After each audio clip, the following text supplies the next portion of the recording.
મારું નામ રાઠોડ ભરતસિંહ વિષ્ણુજી, હું મુડેડા ગામના ગણેશપુરા વિસ્તારનો રહેવાસી છું. અને અત્યારે કડકડતી ઠંડીમાં લોકો જ્યારે તાપણાનો સહારો લેતા હોય છે અને રજાઈનો સહારો લેતા હોય છે, ત્યારે આ ગામમાં આ મંદિરમાં જે બાપજીએ જે આરાધના શરૂ કરી છે એના વિશે આપ શું કહીશું?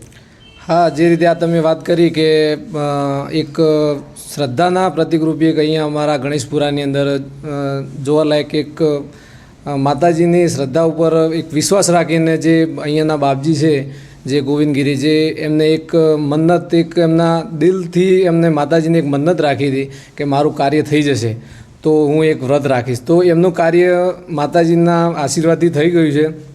તો આવી શિયાળાની કળકળતી ઠંડીમાં 24 કલાક ઊભું રહેવાનું અને ખાવામાં એમને ઉપવાસ તરીકે ખાલી એક મોરૈયો ખાઈ અને એમનો આખો દિવસ પસાર કરવાનો. આજે એમ કરતાં કરતાં એમને 26 દિવસ પસાર કરી ચૂક્યા છે. હવે જે 3-4 દિવસ એમને બાકી છે. સતત એમની શ્રદ્ધા અત્યારે હાલની તારીખમાં પણ અતૂટ દેખાઈ રહી છે.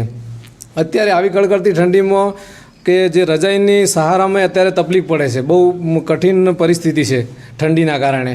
સતત અત્યારે બાપજી એમની માતાજીની અતૂટ વિશ્વાસના કારણે બાપજી અત્યારે 26 દિવસ થયા છે, તો હજી એની પોઝિશનમાં માતાજીના આશીર્વાદથી ખડે પગે ઊભા છે અને માતાજી પર એમનો ખૂબ વિશ્વાસ હતો, એમનો વિશ્વાસ પૂરો થયો છે. અને આવા સમયમાં અત્યારે પણ આવા માતાજીના પરચા જોવા મળે છે, એટલે અહીંયાની આ મોટામાં મોટી એક વાત કહેવામાં આવે છે.